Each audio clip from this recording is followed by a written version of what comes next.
Hi friends, I am Dr. Bhanupriya from Luck 32 Dental Care, Devakottai. நம்ம கிளினிக்கு வர சில பேஷண்ட்டோட doubt என்னென்னா, எனக்கு பல்லில் சொத்தை இல்லை ஆனால் வலி வருது. எதனால் இந்த வலி வருது, அதுக்கு காரணம் என்ன அப்படின்னு கேட்குறாங்க. ஸோ இந்த வீடியோவில் இதை பற்றி தான் பார்க்க போகிறோம். பற்களில் சொத்தை இல்லை ஆனால் வலி இருக்குது. காரணம் என்ன, எப்படி சரி செய்வது, இதை பற்றி தான் பார்க்க போகிறோம். நம்ம வாயில் வெறும் பல்லு மட்டும் கிடையாது, நம்ம பல்லை சுற்றி ஈறுகள் அதாவது கம்ஸ் இருக்குது, அதுக்குள்ளே போன் அதாவது எலும்பு இருக்குது. சொத்தை இருந்தால் மட்டும்தான் பல்வலி வரும், பல்வலி வந்தால் தான் டென்டிஸ்ட் கிட்ட போகணும் அப்படின்னு நினைக்கிறவங்களுக்கு மட்டும்தான் இந்த மாதிரியான பிரச்சனைகள் வரும். கம்ஸுக்கும் டீத்துக்கும் நடுவில் ஒரு சின்ன ஸ்பேஸ் இருக்கும், அதாவது கம்ஸோட அட்டாச்மெண்ட்டுக்கு மேலே ஒரு சின்ன ஸ்பேஸ் இருக்கும். அந்த ஸ்பேஸ் 1 mm இருந்து 2 mm வரை இருக்கும். அடுத்து என்னென்னா, நம்ம வாய் தான் தண்ணீர், சாப்பாடு, காற்று இது மூன்றையுமே சந்திக்கக்கூடிய மனித உடம்போட ஒரு பார்ட் எதுனா அது வாய் தான்.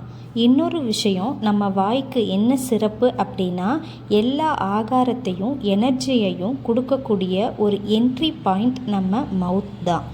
இது வரைக்கும் நான் டென்டிஸ்ட்டை பார்த்ததில்லை, ஏன்னா எனக்கு பல்லில் சொத்தை இல்லை. ஆனால் இப்போ வலி இருக்குது அப்படின்னு சொல்கிறவங்களுக்கு பல்லுக்கும் ஈருக்கும் இடையில இருக்க கேப்பில் அழுக்கு அதிகமாக சேரும்போது ஒரு பாயிண்டில் வலி ஏற்படும்.